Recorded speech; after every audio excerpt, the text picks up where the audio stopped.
భక్తి సమాచారం. వాట్సాప్ ఛానల్లో జాయిన్ అవ్వండి. అన్ని విశేషాలు ఎప్పటికప్పుడు తెలుసుకోండి.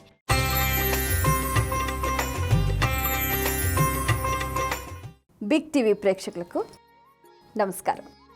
ఈరోజు విశేషం కార్యక్రమానికి సాదర స్వాగతం. కార్తీక మాసం బహుళపక్షం నవమి ఆదివారం ఈ రోజున సూర్యారాధన విశేషమైన ఫలితాన్ని అందిస్తూ ఉంటుంది.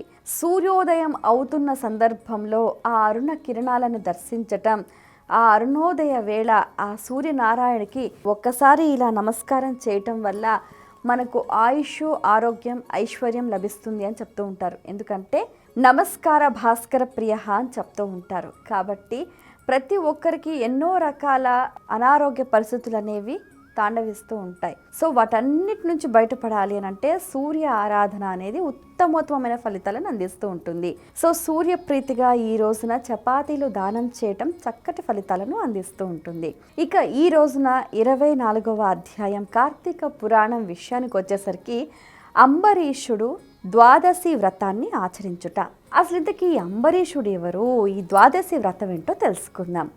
అంబరీషుడు అనే ఒక అతను గొప్ప రాజు, ధర్మపరాయణుడు, ప్రజల్ని కన్న సంతానం కన్నా మిన్నగా చూసేవాడు. అసలు నోములు వ్రతాలు అనేవి కూడా చాలా నిష్ఠగా ఆచరించేవాడు. అయితే ఒకసారి ఇదే విషయాన్ని అత్రి మహర్షి తర్వాత ఎంతో చక్కగా అగస్త్య మహర్షి వాళ్ళిద్దరు సంవాదం చేసుకుంటూ ఉంటారు. కార్తీక మాస వ్రత మహత్యం వింటున్న కొద్దీ ఇంకా వినాలనిపిస్తుంది, ఇంకా కొత్త విషయాలు ఏవైనా ఉంటే చెప్పు కుంభసంభవ అంటూ కూడా వాళ్ళు చర్చించుకుంటూ ఉంటారు.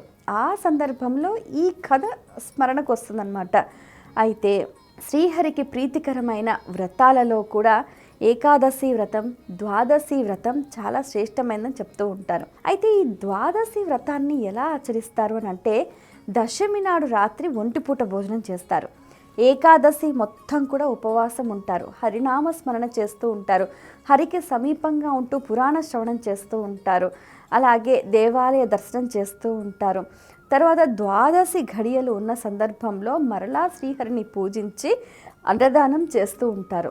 అలా బ్రాహ్మణులకు అన్నదానం చేయటం వల్ల విశేషమైన ఫలితం. ఆ ఫలితం ఎలాంటి ఫలితము అనంటే సూర్యచంద్ర గ్రహణాలలో నదీ స్నానం చేస్తే ఎంతటి ఫలితం కలుగుతుందో, సప్త నదులలో స్నానం చేస్తే ఎంతటి ఫలితం కలుగుతుందో దానికి 1000 రెట్ల ఫలితం కలుగుతుంది అని చెప్తూ ఉంటారు. మరి 1:1000 రేషియో అనమాట.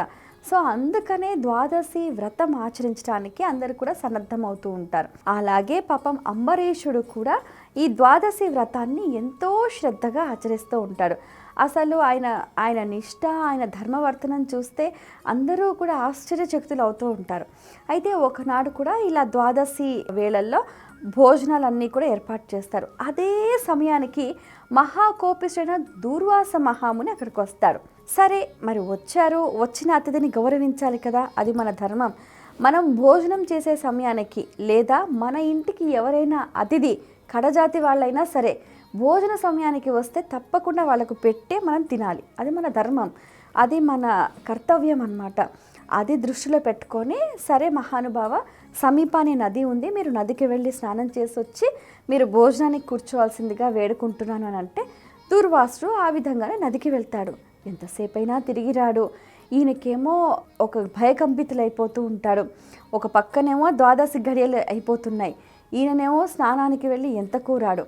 పోనీ వచ్చిన అతిథిని భోజనం పెట్టకుండా తినేస్తే పాపం, ఆయన వచ్చేదాకా ఆగుదామా అంటే వ్రతభంగం అయిపోతుంది. ఏం చేయాలో అర్థం కాని పరిస్థితి. ఒకవేళ ఆయనకు పెట్టకుండా తిన్నామే అనుకో, ఆయన వచ్చి మళ్ళీ శపిస్తాడు. బ్రాహ్మణ శాపం అసలు అన్నిటికన్నా చాలా గొప్పది, దాన్ని ఎవరు తప్పించుకోలేరు. మరి ఇప్పుడు ఆయన శాపానికి నేను గురవ్వాలా, లేకపోతే ఇంత కష్టపడి వ్రతం చేసి ఈ వ్రతాన్ని పూర్తి చేయకుండా శ్రీహరి కోపానికి నేను పాత్రుని కావాలా, ఏం చేయాలో అర్థం కాదు.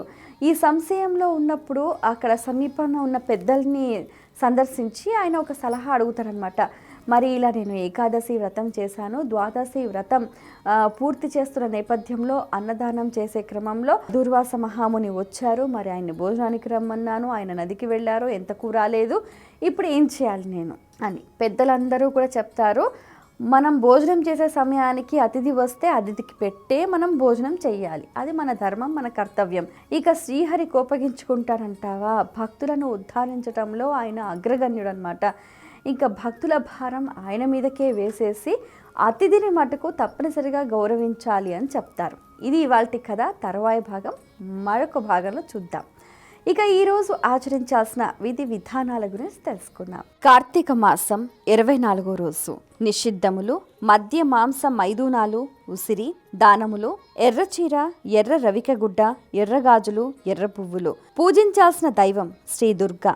జపించాల్సిన మంత్రం ఓం అరిషడ్వర్గ వినాశిన్యై నమః, శ్రీ దుర్గాయై స్వాహ.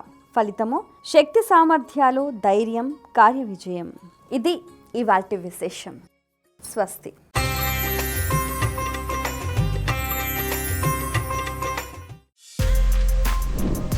For more videos like this, subscribe Big TV channel.